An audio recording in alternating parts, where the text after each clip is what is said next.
Neste momento, Deus, através desta emissora, leva até você mais um programa de fé, com mensagens, hinos e orações a seu favor.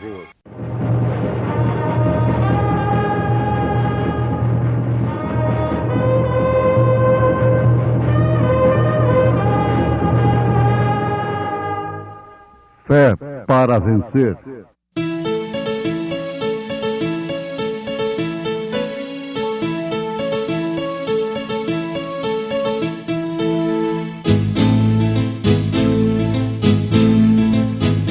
Mensageiro, Deus enviou seu profeta, seu profeta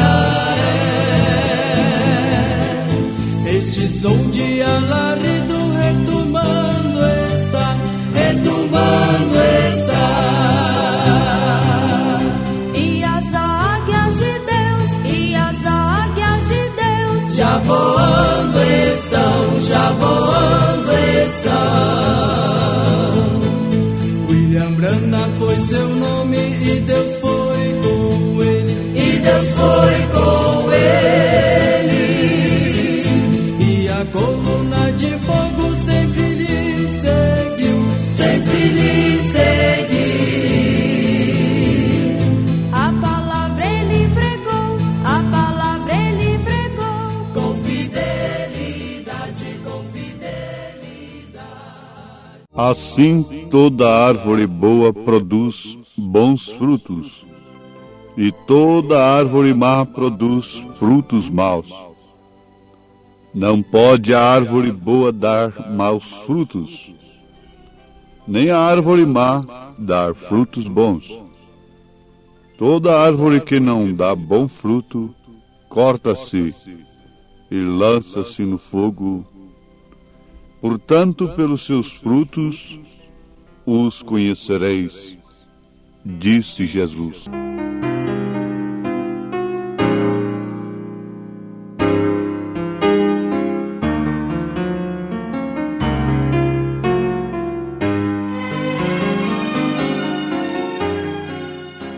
As obras mostram que a fé já tem tomado controle.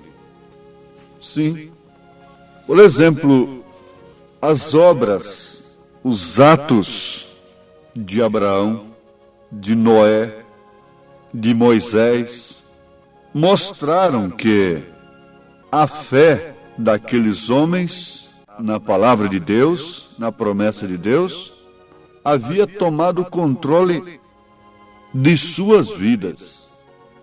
O exemplo de Abraão é tomado nas Escrituras por São Paulo a ponto de classificar a todo genuíno crente, todo verdadeiro cristão, de filho de Abraão, descendência de Abraão, aos Gálatas capítulo 3.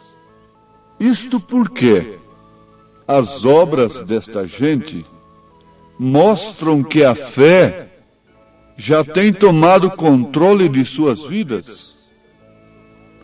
Como as obras, os passos, a obediência de Abraão, a sua vida mostrou que a fé na promessa de Deus controlava o seu coração, as suas decisões, os seus passos. Passos decisivos em relação a si próprio, passos decisivos em relação a parentes, deixando toda a sua parentela.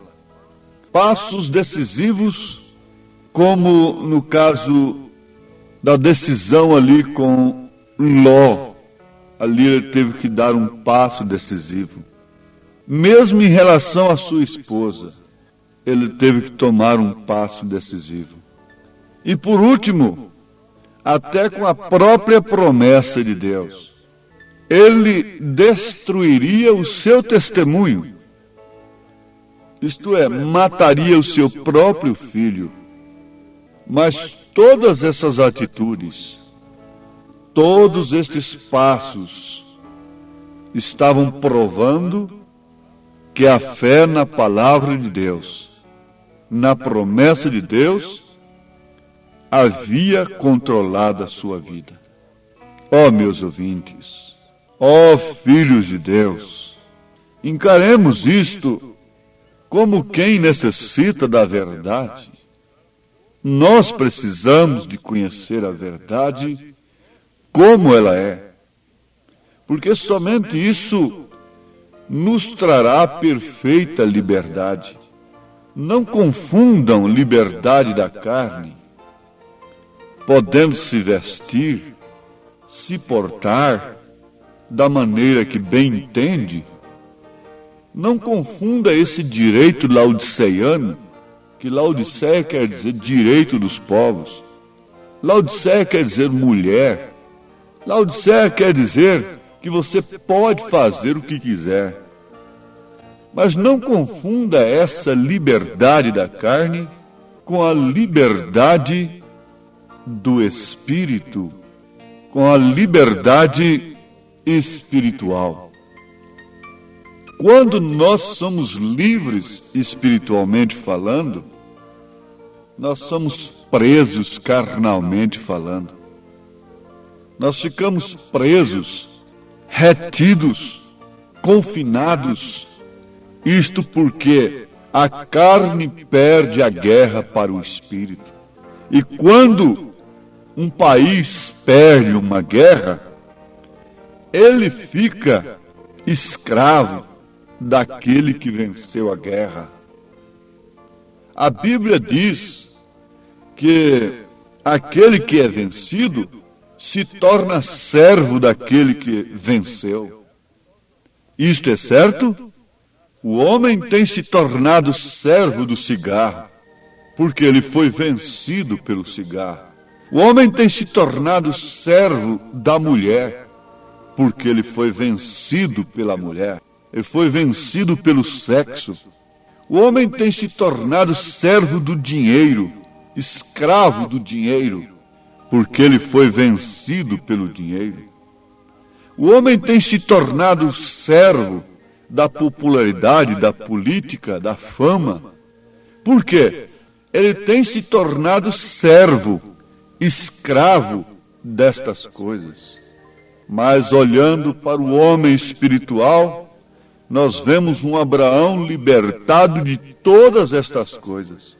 E estas coisas vindo a ele de uma maneira completamente diferente.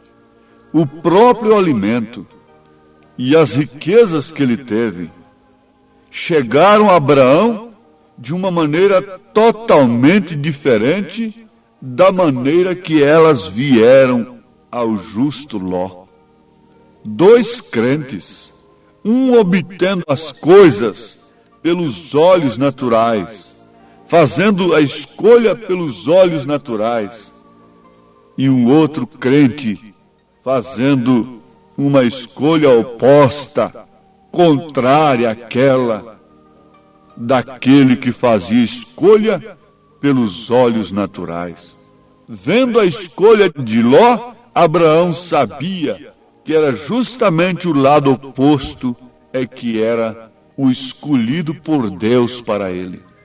Vendo que o grande sistema de igrejas naturais do século tem escolhido, você logo, como filho de Abraão, entende que é justamente o lado oposto que é o rumo, a direção que Deus tem para você, filho de Abraão. Para você, filha de Abraão, que tem a sua fé como controle de sua vida. E suas obras estão mostrando que a sua fé já tem tomado controle de sua vida. Não é uma fé manufaturada, não é uma fé esquematizada por homens, uma fé emotiva apenas, mas é uma coisa gerada na grande central elétrica de Deus, pelo Espírito Santo se manifestando em sua vida, não porque você é melhor do que ninguém, Não porque você é diferente de ninguém. Não. O que faz a diferença é sua fé. O que faz a diferença é Deus. O que faz a diferença nos frutos das árvores é a natureza, é a espécie da semente. O que faz a diferença? Todas são árvores, todas são plantas, todas dependem da mesma terra, todas dependem do mesmo sol, todas dependem da mesma água, da mesma chuva. Todas se florescem, se rejuvenescem, se reverdecem no tempo próprio, com a mesma chuva, com a mesma estação do ano, mas uma dá um fruto e a outra dá outro fruto completamente diferente. Agora Jesus disse em São Mateus capítulo 7, versículo 20, portanto, pelos seus frutos os conhecereis. Jesus, como também todos os profetas, não usaram uma ciência muito difícil para pregar a sua mensagem. Eles usaram a natureza, porquanto a natureza é uma Bíblia aberta. Davi disse, olhando para a natureza, os céus proclamam a glória de Deus e o firmamento anuncia as obras de suas mãos. Ora, pelas obras de Deus, você vê quem é Deus. E Jesus clamou para aqueles líderes religiosos: crede, pelo menos por causa das obras.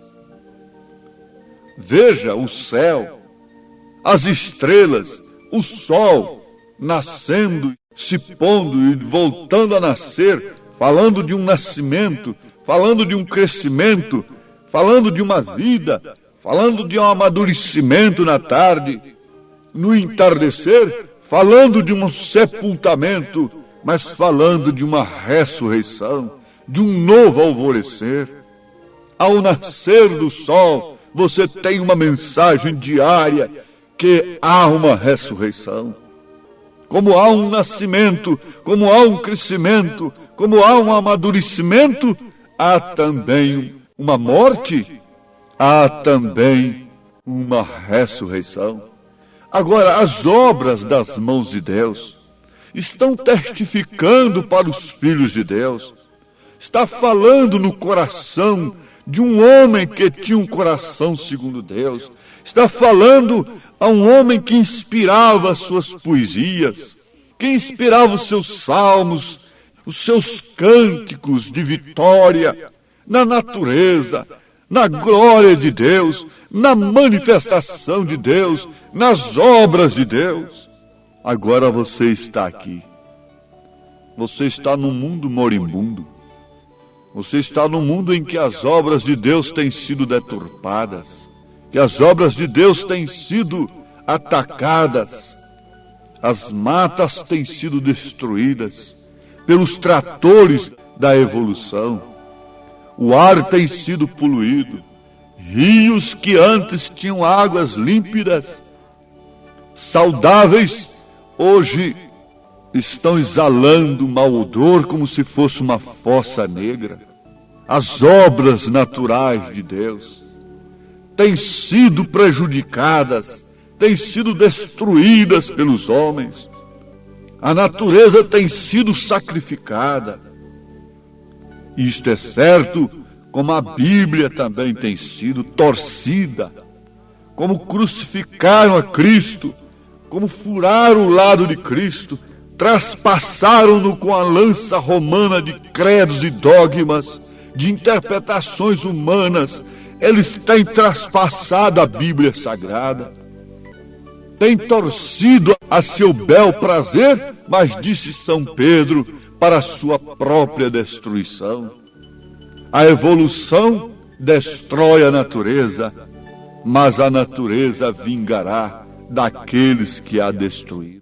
A Bíblia diz que Deus destruirá aqueles que destruíram a terra. Mas é preciso sobreviver, é necessário evoluir. Sim, a Bíblia tem que se cumprir. Como Jesus veio para morrer, também a natureza está morrendo, sacrificada pela humanidade. Jesus foi sacrificado pela humanidade para dar o alimento espiritual. A natureza tem sido sacrificada para dar o alimento material, físico material. Mas fiquem sabendo vocês, que não sabendo dar valor nestas coisas, não sabendo dar valor no sacrifício de Jesus, os homens se perdem aos montões, aos milhões, tendo tudo em suas mãos para serem filhos de Deus e terem tudo sob o controle da fé, vivem sob o controle da dúvida, do intelecto, controle da ciência material, controle da incredulidade, controle dos credos, dos dogmas religiosos.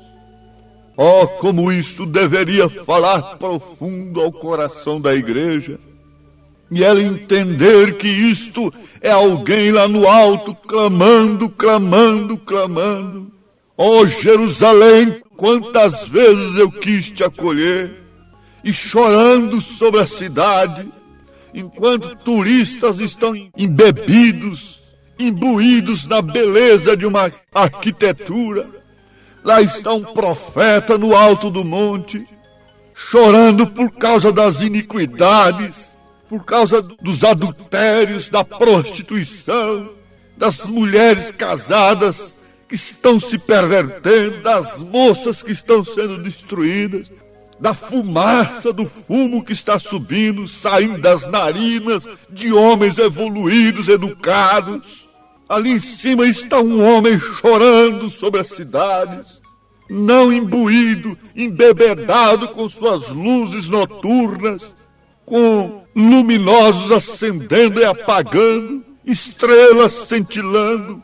Mas lá está o pecado, lá estão os automóveis, lá estão as casas oficializadas nas entradas das cidades, lá estão os motéis e coisas assim, tudo oficializado pelo pecado, pela imundícia. Isso mostra, essas obras estão mostrando o que é que tem o controle da terra no presente momento. As obras dos homens, os atos dos poderes, mostram quem está controlando a terra. São João não rodeou a coisa, não rodeou o toco. São João diz que quem está controlando a terra é o diabo. Mas uma coisa é certa, o reino babilônico, Nabucodonosor, controlou a todas as pessoas do seu reino, mas não controlou a Daniel, não controlou o seu espírito, não controlou a Sadraque, nem a Misaque, nem a Abednego. Com pena de fornalhas ardentes, com pena de cova de leões, não puderam controlar seus espíritos. A fé que eles tinham em seus corações controlou as suas vidas dentro daquele reino que quer dizer confusão. O ouro, sim, a mesma coisa você vê em José lá no Egito. Quem foi que controlou José na casa de Potifar? Foi a sua juventude? Foi a sua potência de jovem como homem? Foi aquela mulher adúltera? Bonita naturalmente? Cheirando, exalando perfume para conquistar?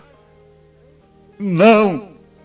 Não foi aquilo que controlou a José. Caso contrário, ele teria se deitado com ela, dizendo que Deus estava ali abençoando. Vou proteger meus irmãos, vou proteger meus pais, tendo esta mulher aqui dentro me amando, como amante minha. Não é assim que eles querem proteger o evangelho hoje? Deitando na mesma cama com ela, com a grande prostituta de Apocalipse 17. Acordem, povo de Deus! Mas José estava controlado por uma fé diferente. Oh, isto nos faz saltar muralhas e ver as coisas por um prisma totalmente diferente. Filhas de Deus, filhos de Deus, enxerguem como Abraão enxergou. Olhem como Moisés olhou na hora que Deus falou com ele na sarça ardente. Olhe como José olhou aquela mulher lá na casa de Potifar. Olhe como Elias olhou a Jezabel. Olhe como João Batista olhou a Herodias. Não se embebedem com a beleza do mundo. Voltem suas costas para o mundo. Voltem para Deus. E deixem então que as obras deste povo, povo zeloso de boas obras, possam mostrar que a fé já tem tomado controle de seus corações, de suas vidas, de seus sentimentos, de seus sentidos e de todos os seus passos. Em nome do Senhor Jesus Cristo, Deus te abençoe com esta bênção tremenda da palavra do Senhor, agora, em nome de Jesus Cristo. Amém.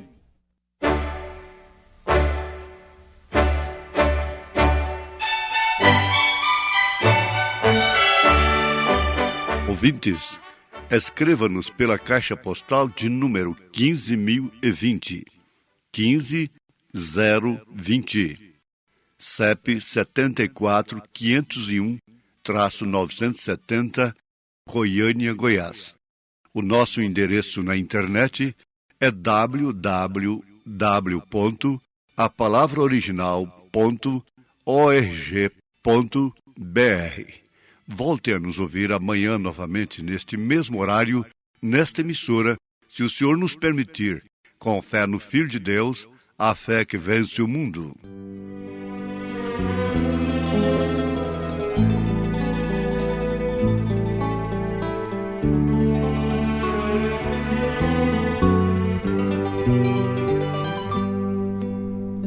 Uma noite sob a lua,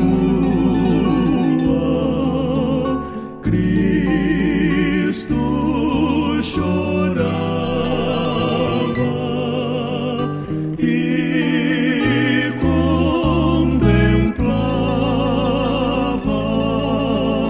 a cidade santa, ó Jerusalém formosa, ó tu que matas os que te envia o Pai do céu. Ó Jerusalém, Jerusalém, Santa Sião, o meu coração chora por ti. Como ao filho ávido ao abrigo de suas asas, venho hoje dar-te salvação. Ó Jerusalém formosa, ó tu que matas os que te envia o Pai do céu. Quando o Salvador morria na cruz cravado,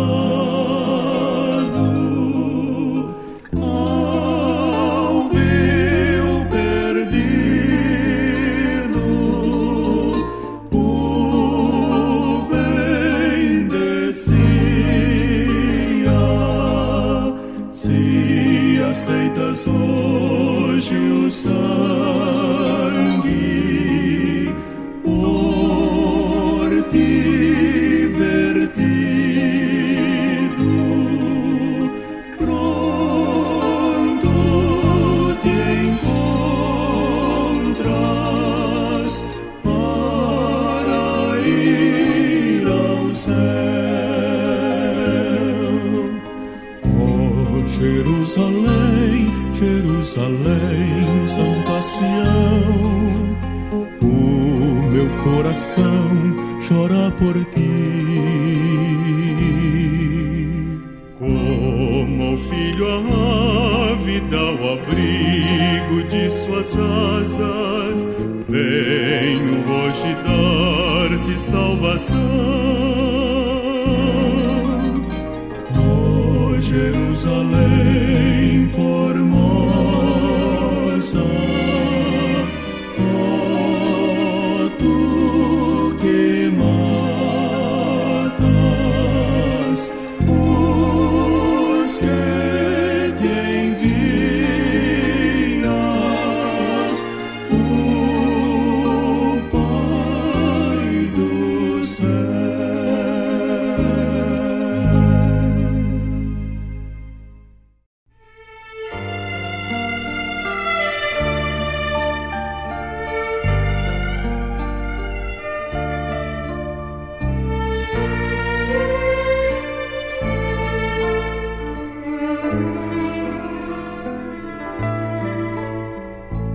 Deus amou ao mundo, Deus amou ao mundo de tal maneira que deu o seu Filho unigênito, para que todo que nele crê não pereça, para que todo que nele crê não pereça, mas tenha a vida eterna. Deus